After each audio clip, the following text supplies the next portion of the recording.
네, 안녕하세요. 저는 홍연옥이라고 합니다. 지금 현재 베를린 자유대학교에서 한자 교육과 연구를 하고 있고요. 때문에 여러분들과 후배님들과 오늘 유럽에서의 한자 교육과 연구 현황이 어떠한지, 그리고 제가 지금 독일에서 하고 있는 연구인 한국 고유 한자의 학술적 의미에 대해서 여러분들과 함께 공유하고 싶습니다. 사실 지금 유럽은 아시다시피 한류 열풍이 대단합니다. 그래서 얼마 전에 BTS가 컴백하면서 콘서트를 유럽에서도 열린다고 하는데요.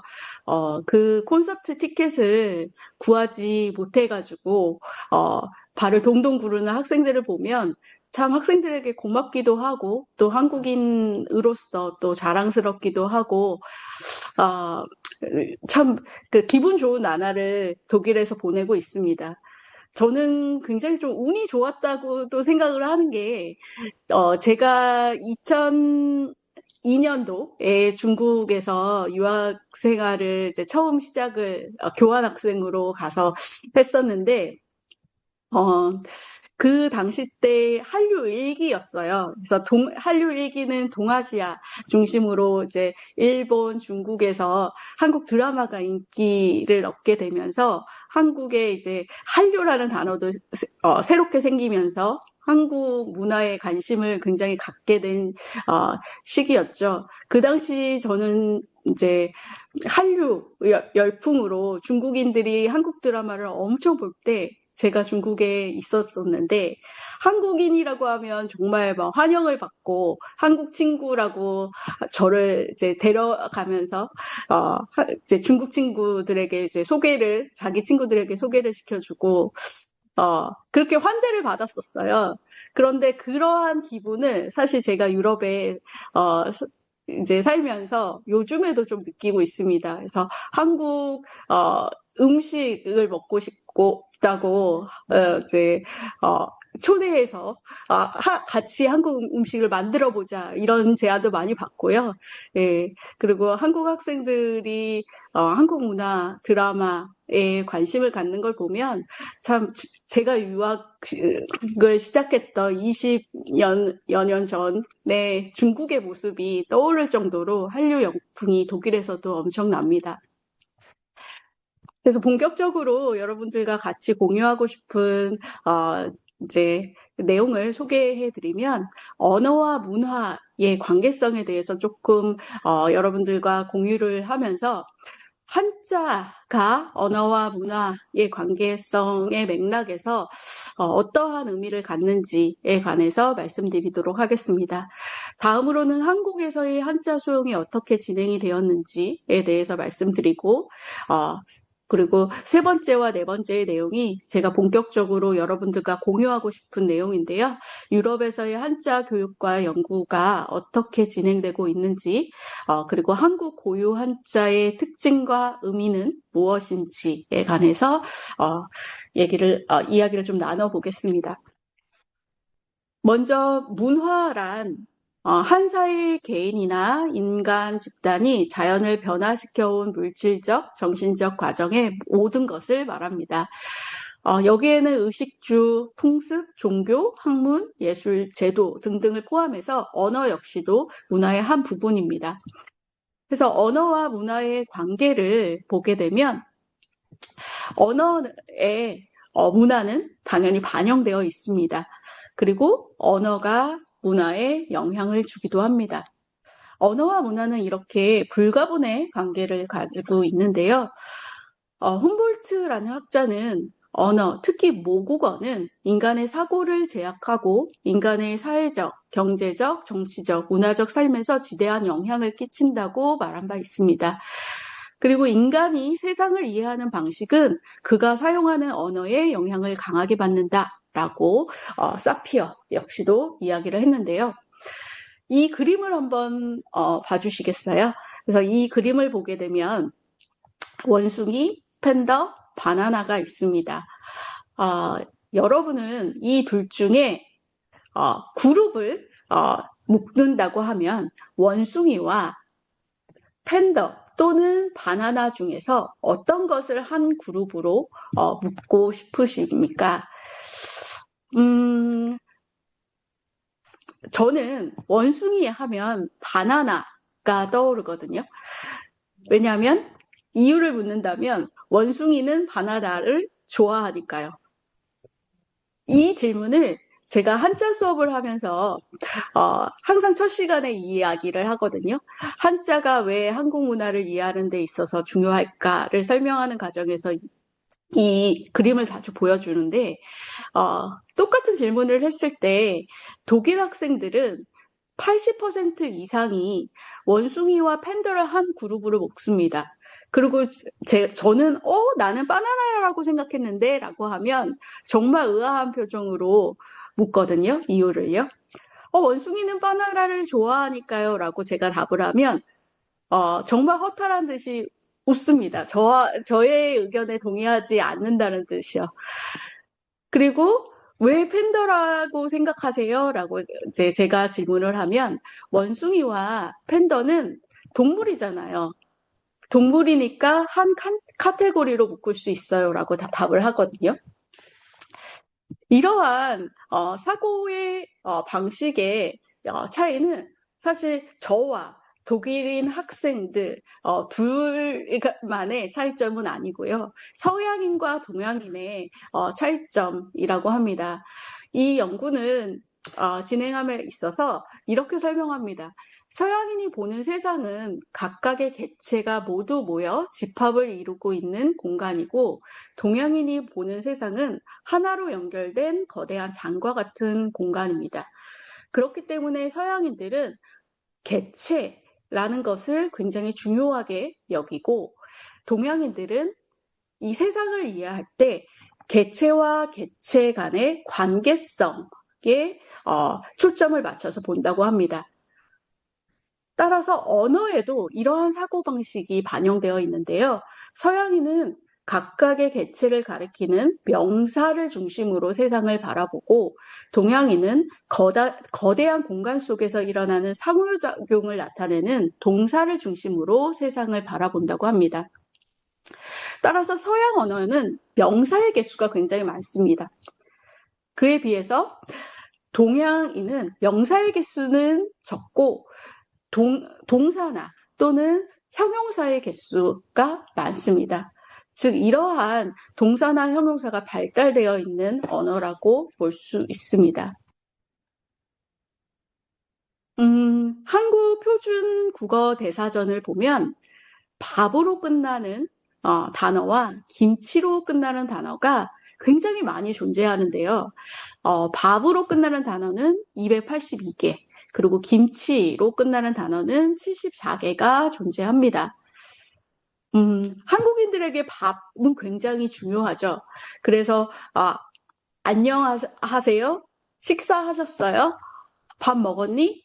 이렇게 안녕이라는 말 대신에 밥 먹었니? 라는 말을 인사말로 할 정도입니다. 그래서 재료에 따라서 굴밥, 무밥, 메밀밥 등등 상태에 따라서 조리 방법에 따라서 또 먹는 장소에 따라서 밥의 종류가 굉장히 세분화되어 있습니다. 그리고 이것이 사전에도 등재가 되어 있습니다. 또 김치, 한국 문화를 나타내는 대표적인 김치 역시도 단어가 굉장히 많이 이미 발달되어 있습니다. 그래서 사전에 이미 등재되어 있는 것이 74개인데요. 이렇게 밥이나 김치를 나타내는 말이 세분화되어 있다는 것은 한국 문화에 밥이나 김치 관련 문화가 있음을 잘 보여줍니다.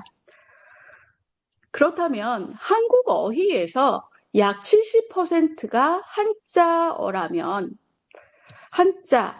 한국 문화를 이해할 때 한자는 어떠한 의미를 가질까요?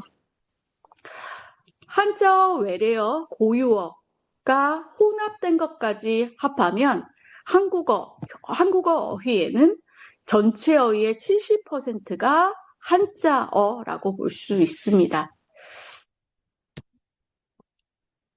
다음 단어들을 좀 보시면 이 단어 중에서 한자어가 아닌 것, 즉 순수 고유어는 어떤 것이라고 생각하세요? 심지어, 급기야, 미안, 안녕.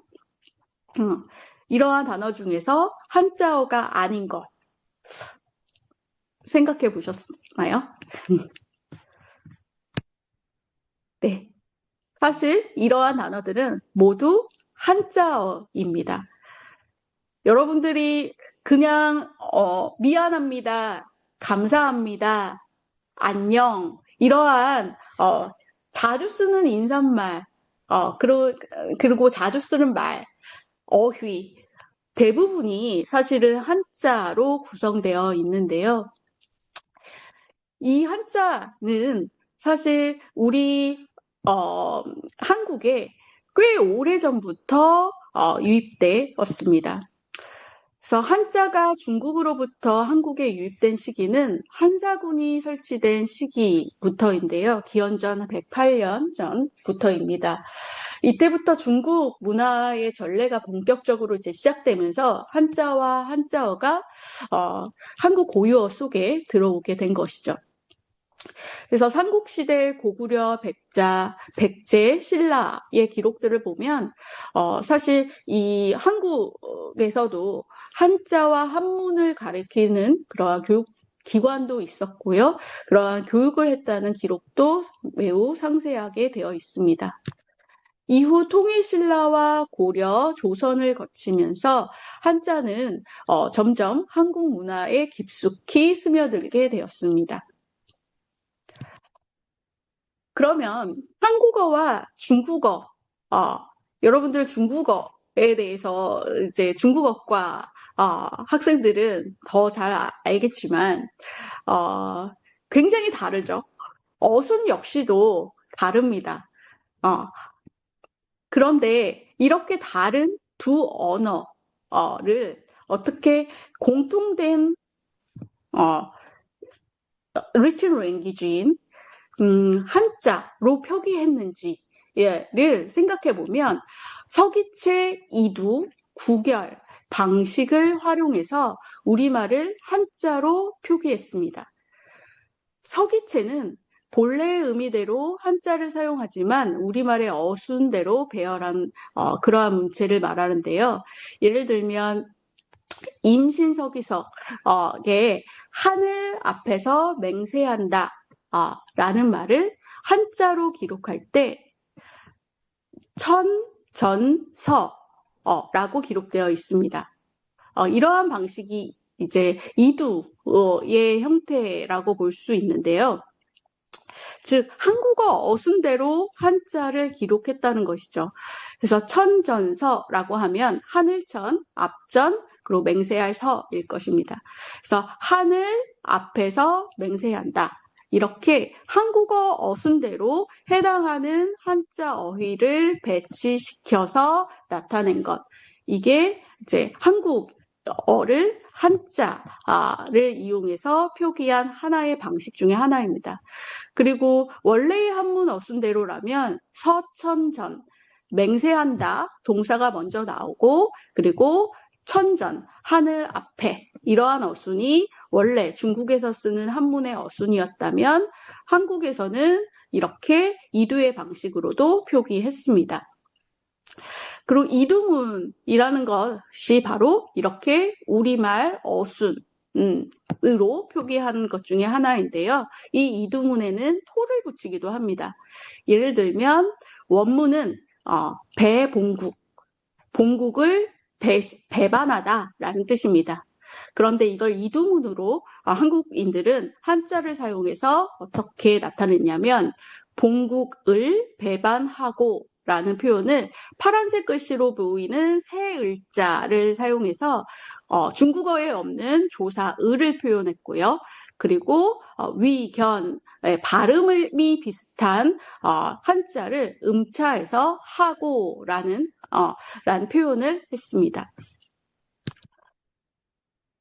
다음으로 구결문을 보게 되면 중국어 어순, 문법적 관계를 표시하기 위해서 토를 삽입한 것입니다. 앞서 말했듯이 중국어에는 조사가 존재하지 않죠. 그래서 우리 한국말에 따지는 에 있는 은는 이가, 을을, 뭐뭐와, 이, 뭐 이러한 표현들이 중국에는 발달하지 않았습니다. 그래서 이러한 조사, 한국어에 있는 조사를 한자로 표현했을 때 대부분 음차나 아니면 이제 를 활용하는 훈차의 방식을 사용해서 해당하는 한자를 정해놓고 한국어에 발달된 어간이나 어미 또는 조사의 표현들을 이제 그 한자를 표현할 때 같이 사용을 했습니다. 그래서 여기 표를 보시면 동몽선습에서 이렇게 파란색 글씨로 되어 있는 것은 이렇게 한국어에서 발달된 조사 또는 어간 어미를 표기한 이제 한자어라고 볼 수 있습니다.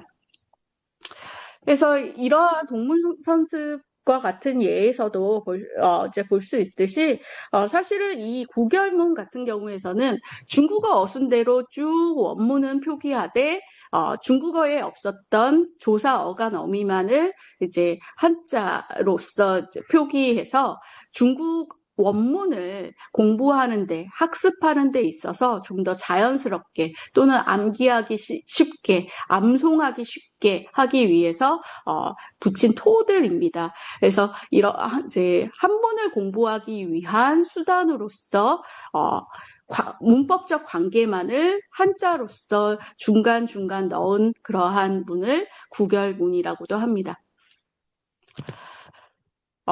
이렇게 이 한자는 한글이 창제되기 전 그리고 한글이 창제되기 된 후 이후에도 우리 한국의 역사와 문화를 기록하는 데 있어서 빠져서는 안 돼. 그리고 필수적인 이제 하나의 문자 체계였는데요.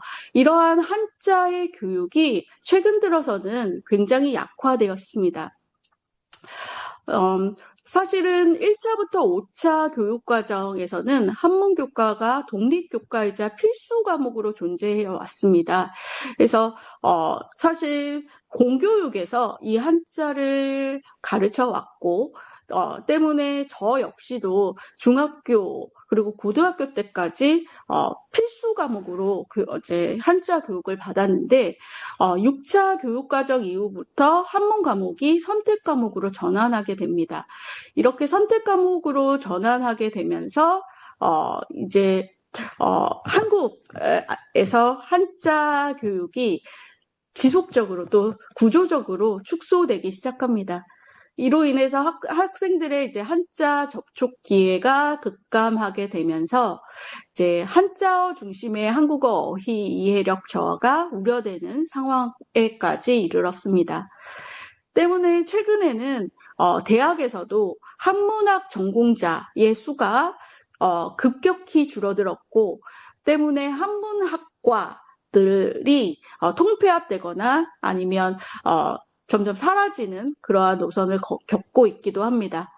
이로 인해서 이제 한자로 기록된 우리의 역사나 문화 유산을 해석하는 기반을 약화하는 그러한 이제 큰 문제점도 가지고 있습니다. 이 문제에 대해서 많이들 알고 계실 텐데요. 심심한 사과 말씀드립니다. 사인회 예약이 모두 완료되었습니다. 예약 과정 중 불편 끼쳐드린 점 다시 한번 심심한 사과 말씀드립니다. 라는 사과문을 올렸을 때 댓글입니다. 그래서 사실 이게 굉장히 사회적 이슈가 될 만큼 요즘 세대의 한자어에 대한 이해력, 문해력 부족, 뭐 이러한 이제 문제로 이슈가 돼서 많은 언론에서 보도가 되기도 한 이제 사건이기도 했는데요. 댓글을 보시면 심심한 사과 이것 때문에 더 화가 난다. 꼭 심심한이라고 적으셔야만 했나요? 라고 하면서 이 심심한 사과라는 것을 심심하다. 굉장히 boring하고 한 사과다라는 그러한 말로 이해를 해서 오해를 불러일으키는 그러한 사건이었죠. 근데 사실 여기에서 심심은 지루하다 이러한 뜻이 아니라 굉장히 간절하고 깊은 사과 말씀을 드립니다라는 그러한 의미로 심심이 한자어인데요. 그래서 이 심심이라는 한 사과라는 댓글을 보시면 굉장히 화가 나 있죠. 그래서 이 심심하다를 지루하다라는 의미로서 이제 요즘 학생들 어린 세대들은 많이 생각을 하기 때문에 심심의 한자어의 의미에 관한 이제 오해로 인해서 벌어진 그런 이슈들이었습니다. 그 외에 금일 하게 되면 금요일이라고 생각하는 학생들도 요즘에 많거든요. 그래서 금일 하게 되면 사실 오늘이라는 뜻이죠. 한자어인데. 근데 금일이라고 하면 금요일이라고 생각하고 가재라고 하면 랍스터를 떠올리기도 하고요. 그리고 무운을 빌다라고 하면 운이 없기를 빌다 뭐 이런 이제 한자어의 의미를 잘 파악하지 못하는 그러한 사례들도 많이 나타나고 있습니다.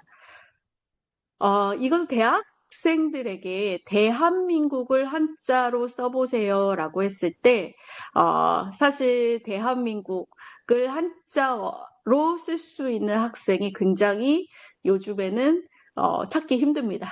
그래서 특히 한자, 대까지는 잘 썼는데, 대한의 한자를 굉장히 어려워하죠. 사실 한국의 한이기 때문에, 꼭 알아야 되는 한자라고 생각하는데, 한자 교육을 이제 공교육에서 받지 못했던 세대에 속해 있는 현재의 대학생들은 사실 이렇게 한자가 익숙하지 않습니다. 이러한 이제 문제에 대해서, 그 하버드 언어학자인 로스킹 이제 교수님이 굉장히 유명하신데요. 캐나다의 이 로스킹 교수님이 그 한국어 마을을 만드신 분이기도 해요. 그래서 그 한국어 마을에서는 이제 학생들이 한국어 마을에 이제 캠프를 가면서 이제 한 일주일 정도 또는 2주일 정도 캠핑을 즐기면서 그 한국어만 써야 하는 그런 곳이에요. 그래서 한국을 정말 사랑하고 또 한국의 문화 그리고 한자 연구도 굉장히 꾸준하게 하시는 이제 캐나다에서 교수 이제 님이시기도 하는데 이 로스킹 교수님께서는 한국어 교육을 위해서 한문이 필요하다라고는 이제 주장을 계속해서 외국인이시지만 하고 있으십니다. 근데 이제 한국이 언어 민족주의에서 나아가 문자 민족주의로 확대된 무조건적인 한글 숭배 현상을 비판한다라는 이제 그러한 글들도 많이 쓰고 있고 또 저희 유럽에서 이루어지는 한자 학회에서도 많이 참여를 하시면서 한자 교육의 중요성에 대해서 말씀을 많이 하시는 외국인 학자이시기도 합니다. 이렇게 서구에서 한자 교육은 사실 1970년대부터 논의가 시작되기는 했거든요. 그런데 이 1970년대에서의 이제 초점은 그 한국어 어휘를 이제 이해하는 데 있어서 한자어는 한자 교육은 굉장히 도움이 된다. 왜냐하면 한국어 어휘의 70%가 한자어기 때문에 그렇다. 이러한 이제 목적에서 그러한 논의들이 굉장히 많이 이루어져 왔었습니다. 그리고 1980년대부터도 이제 한국 교재가 본격적으로 논의가 되기 시작하면서 서서히 외국인들을 위한 한국어 공부에 한자 교육을 어떻게 시켜야 되는지, 이 외국인들을 위한 한자 교재도 서서히 증가하기 시작했습니다. 그러면 인해서 유럽에서의 그 한자 교재는 사실 유럽에서의 한류 열풍과 또 굉장히 맞물려 있는데 한국어 수요가 많이 늘어나면서 사실 예전에는 생활 중국어 생활 한국어에서만 그 정도 레벨만 공부하고 만족했다면 요즘 저희 베를린 자유대학교 한국학과에 있는 학생들은 더 심층적인 한국 문화를 알고 싶어 합니다.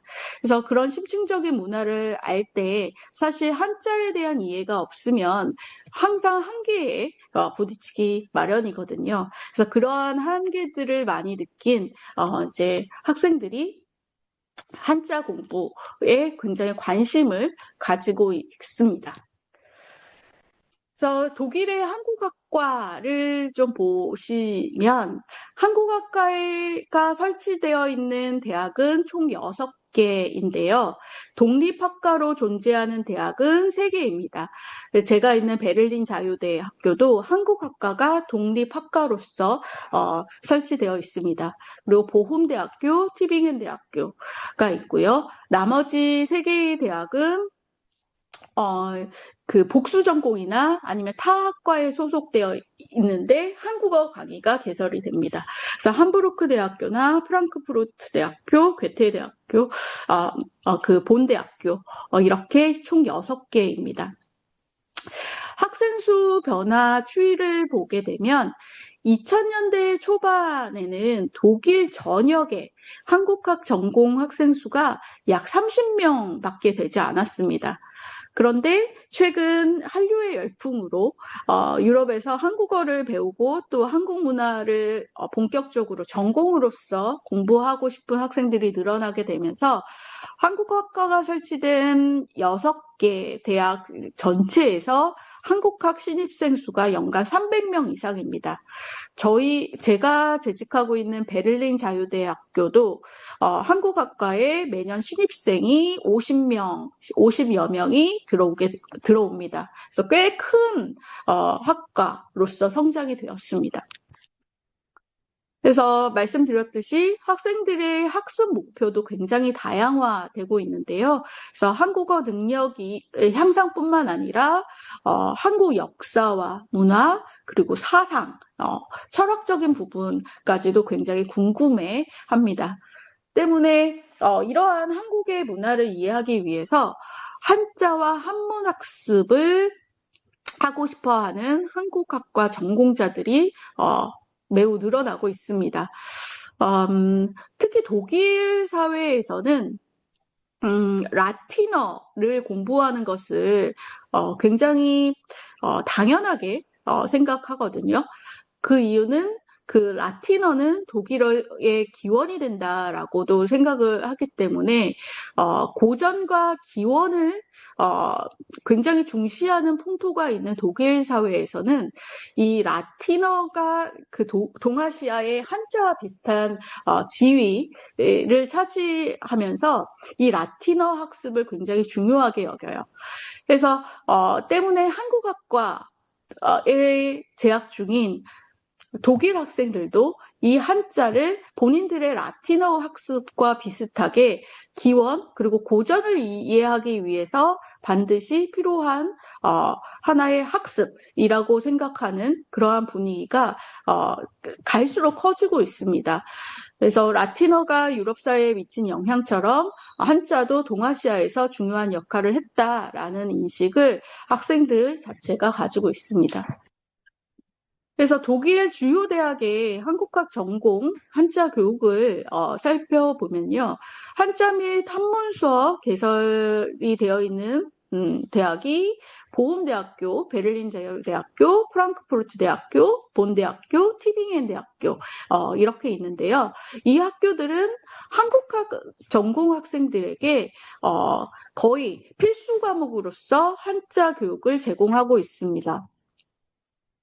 왜냐하면 독일 대학에 있는 한국학 교수들이나 아니면 그 학생들 자체가 한자와 한문 수업을 통해서 한국어 능력이나 아니면 한국 문화에 대해 심층적으로 알 수 있다라는 공통적인 생각이 갈수록 커지고 있거든요. 그래서 이러한 한자 과목이 한국학 전공에서 필수 과목으로 계속해서 전환되고 있습니다. 독일 대학에서 이 한국학 전공 학생들이 이 한자를 공부하면서 어휘 학습에도 매우 도움이 된다라는 이제 이야기를 동시에 합니다. 이유는 이 독일어 자체가 합성어 구조가 굉장히 많은 이제 명사를 가지고 있거든요. 그래서 독일어 단어의 그 명사 중에는 합성어 구조로 되어 있는 그러한 단어들이 많아요. 그래서 세상에서 제일 긴 단어들 그런 것들을 보게 되면 독일 이제 단어들 같은 경우에서는 굉장히 길이가 길거든요. 이유는 이제 그 단어와 단어를 계속해서 붙여서 어떠한 하나의 합성어를 만들어서 그것이 하나의 이제 새로운 어휘 보캐블러리로 등재되기도 합니다. 그래서 이러한 이제 한자의 원리를 보게 되면 그 독일어 합성어 같은 경우에 굉장히 비슷한 이제 구조를 가지고 있어요. 예를 들면 병원을 볼게요. 병원은 크랑큰하우스라고 독일어에서는 그렇게 이제 말하는데요. 크랑큰 하게 되면 아프다라는 뜻을 가지고 있습니다. 그리고 하우스는 당연 집이라는 뜻인데요. 아픈 집이라는 의미죠. 근데 병원 자체도 아프다. 그리고 집원, 집이라는 뜻을 가지고 있습니다. 이렇게 사실 한국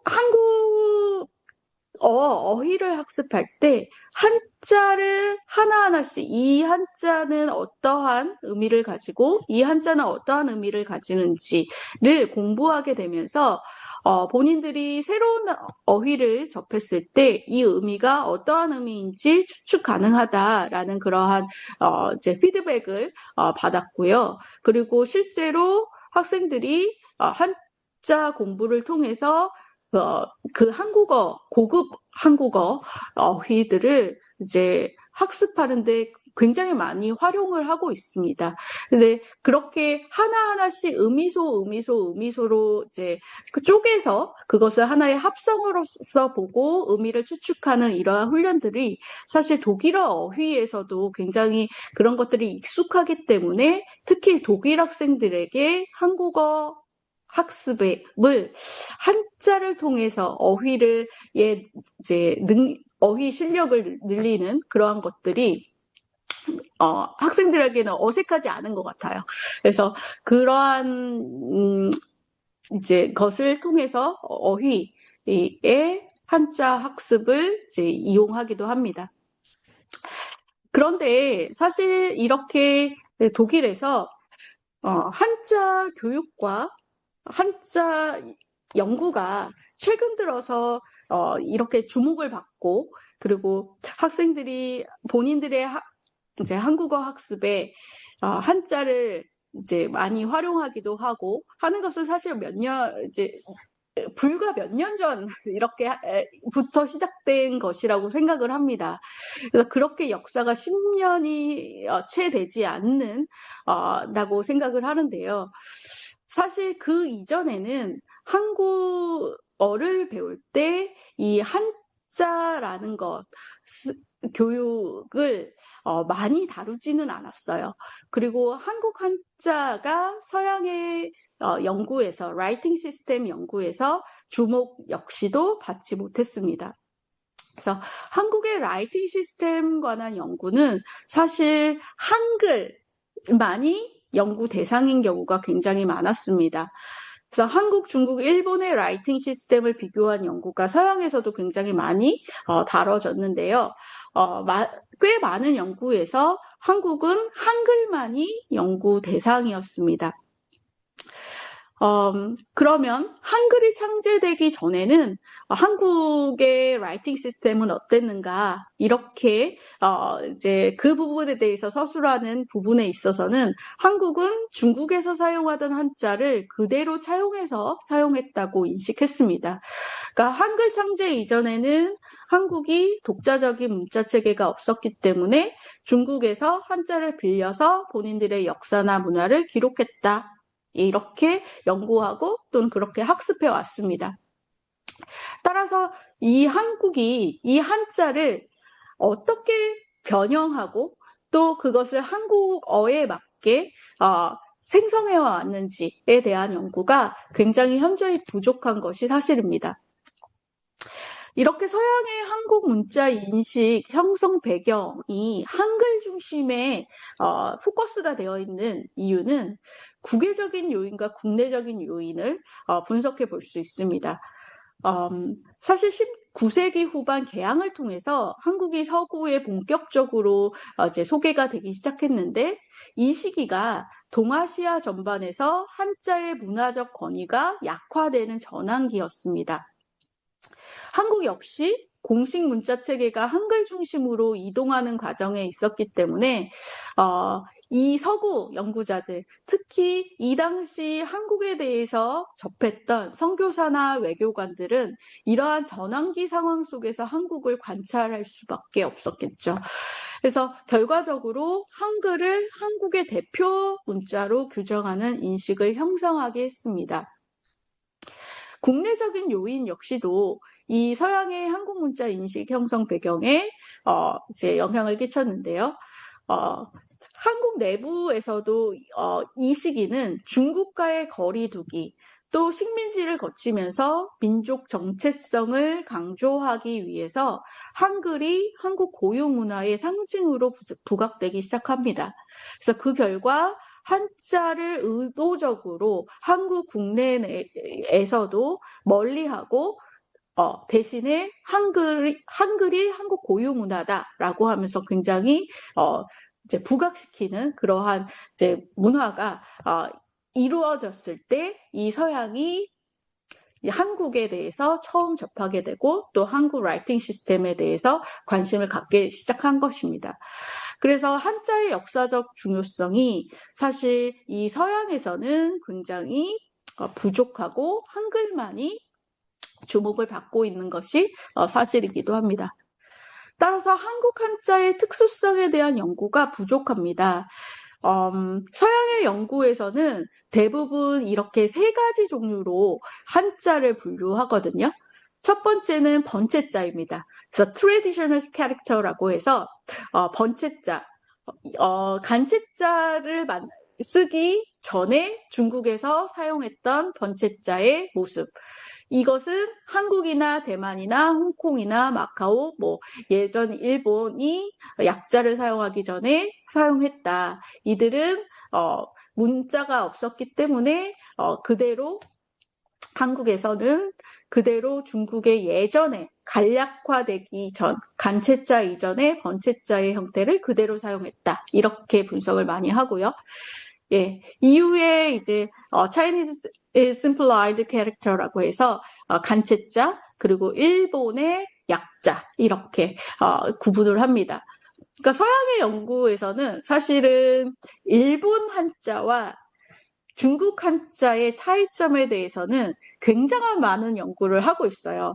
예, 그래서 퍼센티지를 막 이제 비교하기도 하고요. 얼마나 다를까? 항상 공통점보다는 차이점이 무엇이다라는 것을 연구를 많이 해요.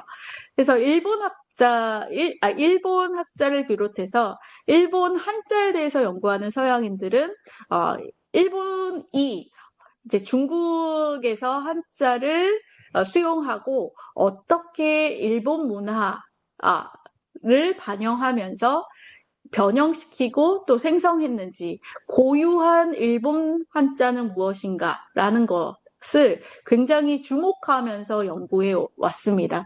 그런데 한국은 단지 한글은 라이팅 시스템으로 굉장히 특별하다라는 그러한 말을 할 뿐 한글 이전에 한자에 대해서는 사실 특수성에 관해서는 언급이 별로 없습니다. 그래서 대만과 한국은 그냥 동일한 한자다라고 그냥 취급해 보이기도 합니다. 그런데 사실은 이 번체자를 사용한다고 해서 대만 한자와 한국 한자가 완전히 같을까요? 그렇지 않거든요.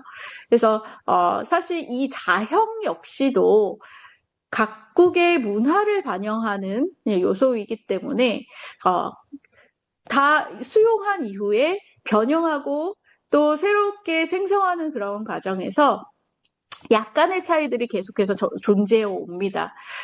밑에 빨간 글씨로 이제 보이는 그런 한자들만 해도 KR이라고 써져 있는 건 한국 한자이고요. 그리고 이제 TC라고 써져 있는 것은 이제 대만 한자라고 보시면 되는데 똑같이 번째자를 사용하는 한국과 대만이지만 같은 자형이지만 다른 다른 캐릭터 쉐입을 가지고 있는 거죠. 그래서 얼음빙도 한국의 얼음빙과 대만에서 사용하고 있는 얼음빙은 다릅니다. 그리고 가르칠 교 역시, 그리고 할위자, 그리고 한가 한자 역시도 한국에서는 문문자 가운데에 나무목을 쓰지만 대만에서는 달월자를 사용함으로 인해서 같은 번체자를 사용하는 지역이지만 각 문화적 차이에 의해서 또는 각 제도적 차이에 의해서 이러한 자형들이 변해왔습니다. 일본과 중국이 모두 간체자 또는 약자를 사용할 것이다 라는 시각도 한자에 대한 오해 중에 하나입니다. 상용한자라는 거 있는데요. 예를 들면 이제 상용한자는 이제 자주 쓰는 한자를 한자 문화권에서 개수를 정해놓고 이것을 하나의 교육 표본으로서 삼는 한자들입니다. 그래서 상용한자 역시도 각국의 이제 한자에 대한 정책적인 배경이 반영된 것이기 때문에 개수도 다르고 또 상용한자에 이제 들어있는 각각의 자형 역시도 차이를 보입니다. 그래서 한중일이 상용한자 개수를 한번 이제 비교를 해보면 한국은 1,800자, 그리고 중국은 2,500자, 그리고 대만은 4,808자, 일본은 2,136자 이렇게 정해놓고 있습니다. 그래서 이러한 이제 상용한 한자들을 이제 보면 이제 각자 비교를 한번 해보면요, 우리나라는 상용 한자가 1,800자인데요. 이 1,800자를 중국의 이제 한자 상용 한자와 비교했을 때 간체자가 622자, 그리고 전승자가 1,178자입니다. 즉, 이제 중국과 일본에서 간화된 이제 한자를 사용한다고 생각을 하지만 사실 일본과 중국에서 간화된 한자는 사실 32% 정도에 불과하거든요.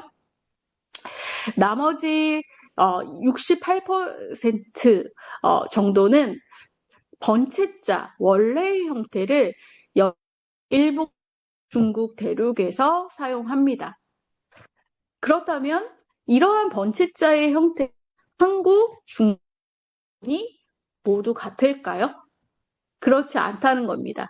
그래서 이것을 비교한 이제 논문들을 찾아보면 62.9%는 같습니다. 그런데 나머지 37.1%, 그리고 한국과 대만 같은 경우에서는 약 32%가 다른 한자의 모양을 가지고 있습니다. 그러니까 즉 똑같이 번체자를 쓰는 대만에서조차 이 자형의 차이가 존재한다는 거죠.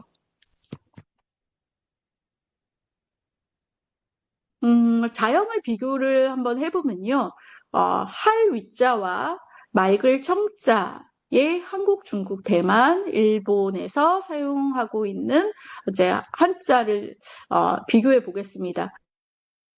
모양이 할위자는 다른 중국, 대만, 일본과 좀 다르죠. 그리고 맑을 청 역시도 중국, 대만, 일본에서는 네, 이렇게 달월자를 쓰지만 한국에서는 단자를 사용해서 표기를 하고 있습니다. 다른 한자 역시도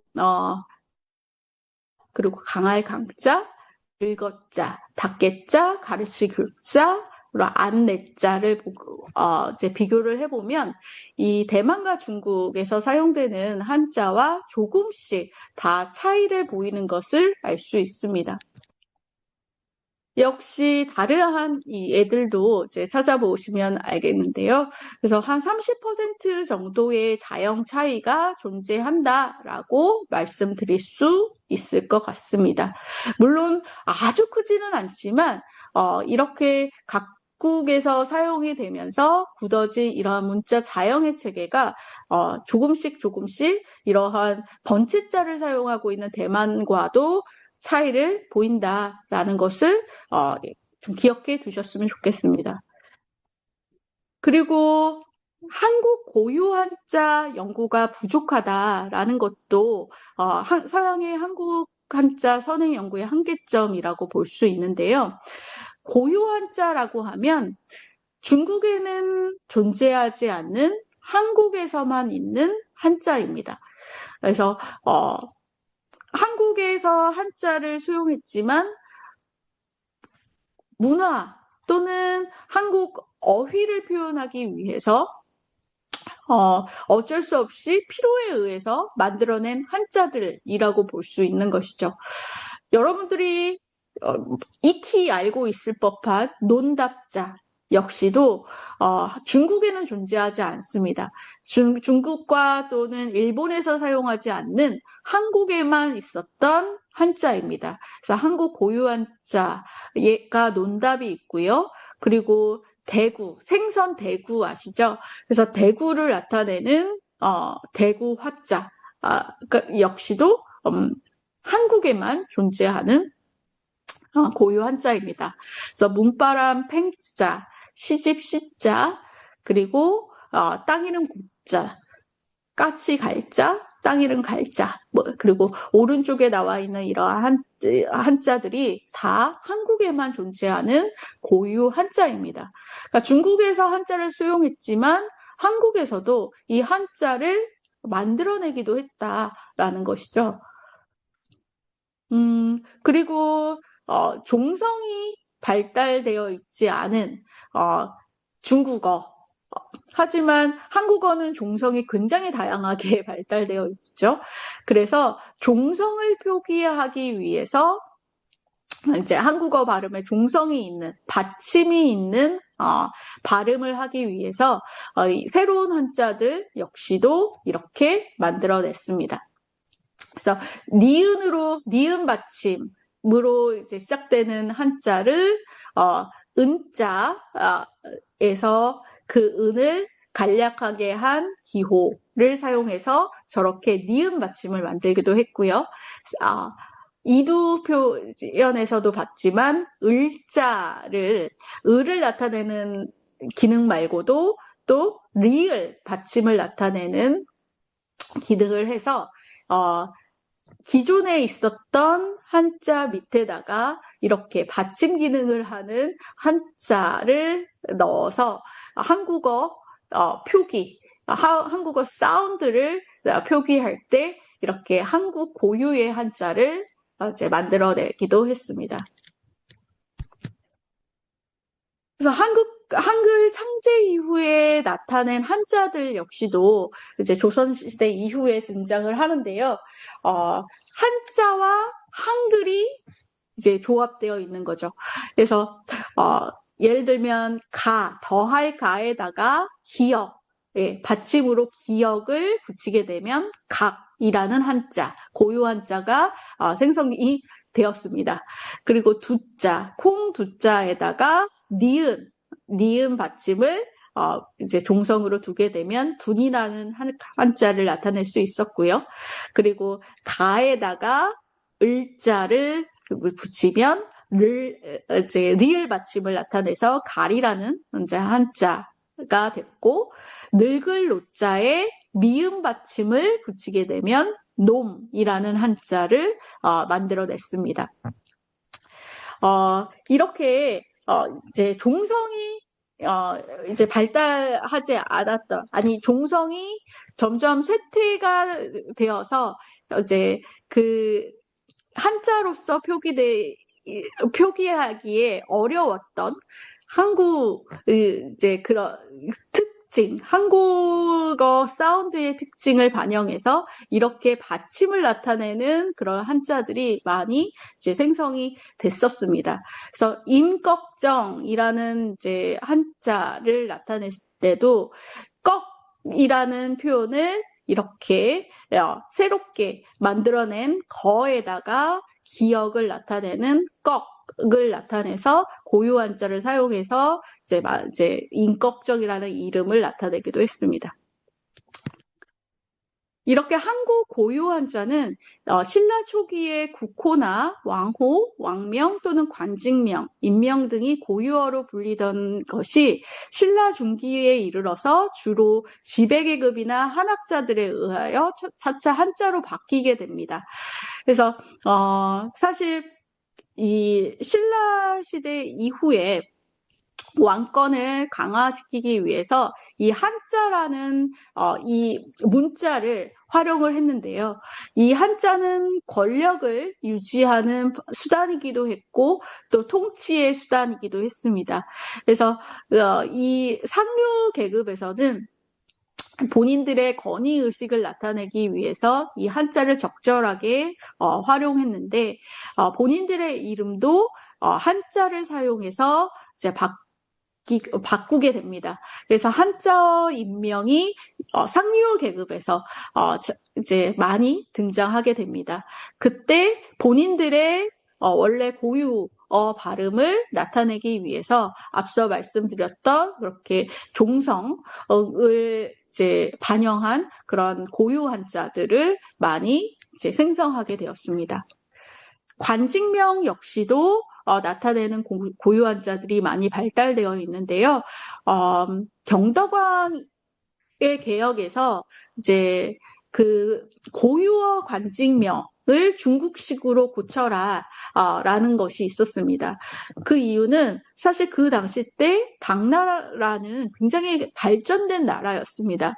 그래서 신라도 강한 이제 국가가 되기 위해서 그 당의 제도와 문화를 적극적으로 이제 모방을 하고 또 그러한 하나의 방법으로서 관호와 지명을 이제 중국식으로 바꾸면서 국가 체계가 이제 더 정비되고 중앙 집권 강화를 이제 가능하게 하는 역할을 했습니다. 그래서 이 시기 때 관직명을 나타내는 고유 한자도 많이 생성되게 되었습니다. 그리고 지명 역시도 같은 이제 경덕왕이 순수 고유명으로 있었던 지명을 한자로서 이제 바꾸면서 본인의 이제 통치와 권력의 수단으로서 이제 이용을 했습니다. 그래서 창녕에 있는 신라 진흥왕 척경비를 이제 보게 되면 여기에서 이제 고유 한자 답자가 있는 것을 확인해 볼 수 있거든요. 그래서 이 진흥왕 척경비는 진흥왕이 창녕 지역을 신라의 영역으로 편입했을 때 세운 이제 비석인데요. 이 비석에 새겨진 이제 글자가 643자라고 하는데 여기에서 400자 정도가 어떤 글자인지 판독이 되었다고 해요. 그래서 그 글자를 이제 판독을 해보니 뭐 육행의 이제 하단 부분에 해주 백전 답이라는 이제 문자가 나오는 이제 구절이 나오는데 거기에 고유 한자라고 불려졌던 이 논답자가 새겨져 있는 것을 확인할 수 있습니다. 그래서 이게 바로 이제 비석의 일부인데 그 비석을 이렇게 판독을 해보니 이 시기에도 신라 시기에 논답자를 사용하고 있었다. 그래서 고유 한자는 그 중국에서 한자를 수용하는 초기부터 계속해서 이제 생성되고 있었다라는 것을 확인해 볼 수 있습니다.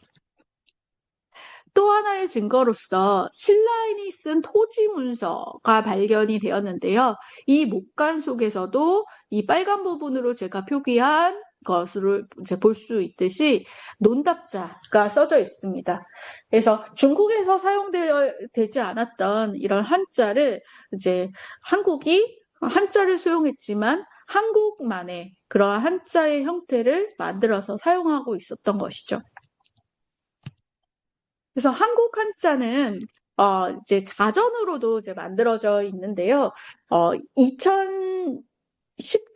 2010자가 국자로서 등재가 되어 있고, 이 국자라는 것은 이제 음이와 사운드가 모두 중국에 없는 그런 한자입니다. 그리고 구금자, 구기자 등등 뭐 이렇게 이제 구분을 해서 총 3,724자가 현재 한국 한자 자전, 그러니까 단국대학교에서 출판한 한국 한자 자전, 고유 한자가 3,724개가 수록되어 있습니다. 그러니까 더 많겠지만, 이제 단국대학교에서 자전을 만들 때, 이제 정확한 출처가 있는 것을 이제 모은 것이 3,724자나 되는 것이죠. 그러니까 중국엔 존재하지 않았던 한국의 한자가 이렇게나 많은 것입니다. 그래서 여러분들이 뭐 이러한 상형자, 지사자, 회의자, 조자 방법을 이제 알고 계시겠지만, 이 국자의 형태를 이해 기준에서 이제 보면 그 형태를 본따서 만든 상형자의 역시도 이 국자에 존재하고요. 그리고 음이와 음이의 합으로 만들어진 회의자도 있고요. 그리고 형성자, 음이와 소리를 이용해서 만든 형성자 역시도 존재합니다. 그런데 한국 고유 한자의 대부분은 이 형성자로 구성되어 있습니다. 그리고 형성 겸 회의자 역시도 있고, 그리고 한자와 한자를 합쳐서 만든 새로운 한자, 한국만의 고유 한자 역시도 있고, 그리고 앞서서 말씀드렸던 한자와 한자를 음차해서 종성이나 초성을 표기해서 만든 그런 한자들, 그리고 한글이 창제되고 나서 한글과 한자를 사용해서 새롭게 만들어낸 한자들, 이러한 종류들이 다양하게 존재합니다. 그러면 이러한 고유 한자들을 왜 만들었을까를 이제 생각해 보면, 뭐 문화 또는 한국어의 소리를 나타내기 위해서 뭐 이렇게 말씀을 드릴 수 있겠지만, 또 제도적인 그러한 면도 있었습니다. 예를 들면 피휘라는 것이 있는데요. 피하다, 그리고 휘라고 하면 어떠한 한자의 획을 피하는 겁니다. 즉 왕이나 아니면 성인, 선조의 이름과 같은 글자를 피해서 쓰는 것, 그게 피휘입니다. 그러니까는 왕의 이름과 똑같은 글자를 쓰면 안 되는 것이죠. 또는 나의 아버지 또는 할아버지와 똑같은 글자를 쓰는 것을 피하는 것, 그게 바로 피휘입니다. 그래서 피휘의 방법으로는 결획이 있고요.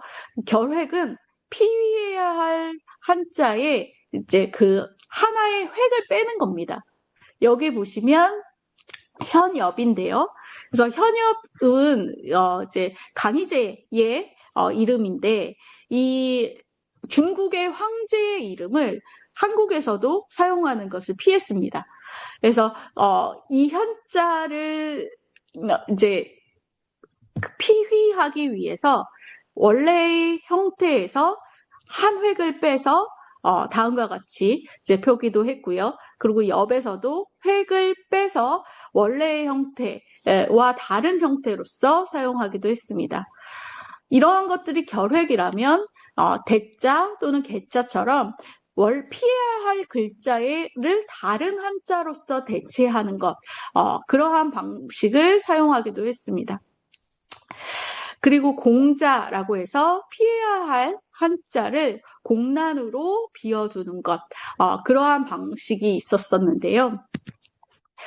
예를 들면 한국의 피의를 보게 되면 대구라는 이 한자 역시도 사실 피휘라는 문화 때문에 이제 그 대구라는 한자가 바뀌었는데, 예를 들면 원래 공구의 구자와 똑같은 한자를 대구 지역명을 표기할 때 사용했었습니다. 그런데 공자, 즉 위대한 성인인 공자와 같은 이제 같은 한자의 지명을 쓰는 것은 옳지 않다라고 해서 이 구자를 에다가 이제 다른 획을 또는 다른 이제 부수 성분을 붙여서 다른 구자를 사용해서 지금 현재 사용하고 있는 한자인 대구가 되기도 했고요.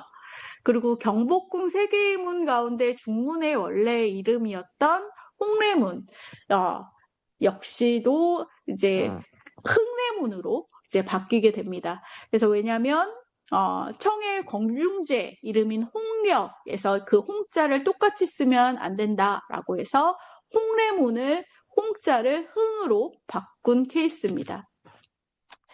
그래서 고유 한자의 배경을 또 보게 되면 항렬이 있는데요. 이 족보 문화가 한국에서는 굉장히 발달했었습니다.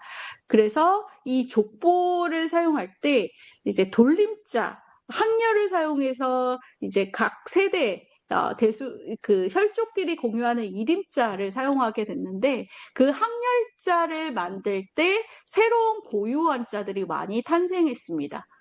그 항열자를 만드는 방법 중에 하나가 오행상생법이라고 해서 오행에 해당하는 5글자인 나무목, 그리고 불화, 그리고 이제 토, 흑토, 그리고 금, 수, 이제 이러한 글자를 포화 항열자에서 순환시켜서 이제 사용을 하게 된 거죠. 그러니까는 아버지가 나무목을 쓰면 그 아들은 이제 그 다음 때에 불화자를 넣어서 이름에 항열자를 만들고, 그 다음 손자는 토자를 사용해서 항열자를 만들고, 이렇게 5글자를 순환해서 항열자를 만들었습니다. 그래서 이러한 이제 항열자를 만드는 과정에서 새로운 이름에 관한 고유 한자들이 많이 생성이 되었습니다. 이러한 고유 한자들의 특징을 보면 말씀드렸다시피 형성자가 굉장히 많고요. 한국의 이제 고유 한자의 특징으로는 형성자가 대부분입니다. 그리고 두 번째는 하나의 형태소가 하나의 의미인 단음절의 특징을 고수하려고 했습니다. 중국에서 수전이라고 불렀던 것을 한국에서 사실은 이 수전을 합해서 논답자로 사용이 된 거고, 말씀드렸듯이 대구화 역시도 대구를 위아래로 써서 한국의 한자로서 만들기도 했습니다. 그러니까 중국에서 이음절이었던 것을 한국에서는 단음절로 표기하면서 새로운 형태의 한자를 생성해낸 것이죠. 말씀드렸듯이 피희 문화를 고수하려고 인명용 고유 한자를 많이 만들었습니다. 걸륭자에서 홍자를 피하기 위해서 이 홍자 앞에다가 다른 성분들을 막 붙이기도 합니다. 그래서 사람 인자를 붙이기도 하고요. 그리고 일자를 붙이고, 목자를 붙이고, 화자를 붙이고, 또는 이제 옥자 같은 것들을 붙여가지고 이 홍자를 그대로 쓰지는 못하고 피휘해야 하니까 다른 성분들을 붙이게 되면서 새로운 한자들이 많이 탄생됐습니다. 그리고 항열자 역시도 그 고유 한자를 만들게 되는 배경이 되었다고 말씀드렸었는데요. 그래서 고유 한자를 보게 되면 이렇게 오행상생에서 그 5가지 성분을 붓으로 갖는 고유 한자들이 많이 존재합니다. 그리고 우리말 표기를 위해서 한자로 표현할 수 없는 그런 소리를 표현하기 위해서 고유 한자를 만들었고요. 그리고 한글 창제 이후에도 한국어의 발음을 더 잘 표기하기 위해서 이제 한글의 자음을 활용한 한자, 고유 한자도 만들었다라는 겁니다. 자, 이렇게 오늘 이제 한국 고유 한자에 관해서 이제 말씀을 드렸었는데요. 아직까지는 이러한 한국 고유 한자에 대한 서양인들의 연구가 굉장히 부족합니다. 그리고 한국 한자는 중국 한자와 똑같다라고 생각하는 그러한 서양인들이 대부분이기도 하고요. 이렇게 이제 한자로 기록된 한국 한자 이제 문헌을 연구하기 위해서는 사실 이러한 고유 한자 그리고 한국 한자 문법, 한문 문법을 아는 것은 굉장히 필수적이라고 할 수 있는데요. 한자에는 사실 우리 한국의 문화가 잘 함축되어 있습니다. 그래서 한국 국자를 보게 돼서 그 당시 왜 이것을 피의하기 위해서 이러한 것을 만들었지? 그리고 한국의 항열 문화, 항열자, 돌림자를 사용했던 그러한 문화 역시도 파악해 볼 수 있는 것이죠. 그래서 한자로 기록된 한국 전통 문화를 이해하는데 이렇게 고유 문자를 연구하는 것은 많은 도움이 될 수 있습니다. 그리고 동아시아의 한자 수용과 변천의 연구의 데이터로 활용할 수 있습니다. 자, 많은 연구들이 일본 한자와 중국 한자를 비교하는 것에 집중되어 있는 것이 서양 한자 연구, 동아시아 문자 연구의 현실입니다. 그래서 한국의 문자는 사실 연구가 굉장히 적고 연구한다고 해도 한글에 대해서만 연구를 집중적으로 하는 편이기 때문에 한국 한자의 특수성이 무엇인지에 관한 연구는 굉장히 서양에서 부족하다라고 말씀드릴 수 있을 것 같습니다. 그리고 세 번째는 이렇게 부족한 연구 속에서 한국 고유 한자의 연구는 사실 이 동아시아 문자 체계를 이해하는데 하나의 한 데이터로서 작용할 수 있을 것 같습니다. 그래서 이 유럽에서는 이 한중일을 하나의 동아시아 문화권으로 많이 이해하고 해석하려고 하거든요. 그래서 그 과정에서 항상 중심이 되는 것은 중국의 데이터, 또 일본의 데이터입니다. 한국의 데이터는 항상 부족한데 이렇게 연구가 부족한 이 한국 한자에 대한 데이터들을 그들에게 많이 제공해주고 또 관심을 갖게 하는 것이 사실은 지금 한류가 이렇게 열풍인 가운데 한국 문화를 더 심층적으로 전파하고 또 이것이 지속되기 위해서는 그러한 한국 고유 문화에 관한 관심을 이끄는데도 이 한국 한자 연구와 또 교육은 필요하다고 생각을 합니다. 네, 여기까지 긴 시간 발표를 했는데요. 예, 좀 여러분들이 한자 역시 외국인 학생들과 마찬가지로 굉장히 생소하고 또 관심을 갖지 않았던 분들도 많을 텐데 좀 관심을 가지고 이번 기회 통해서 그리고 여러분들이 혹시 여러분들조차도 우리는 번째자니까 대만의 번째자, 우리의 번째자는 똑같을 거야. 우리의 한국은 한글 창제 전에는 중국에서 한자를 그냥 수용해서 똑같이 썼을 거야라고 생각했던 그런 오해를 조금 이제 풀고 이 새로운 시각에서 한국의 한자 역시도 접근해보는 시간이셨으면 좋겠습니다. 감사합니다.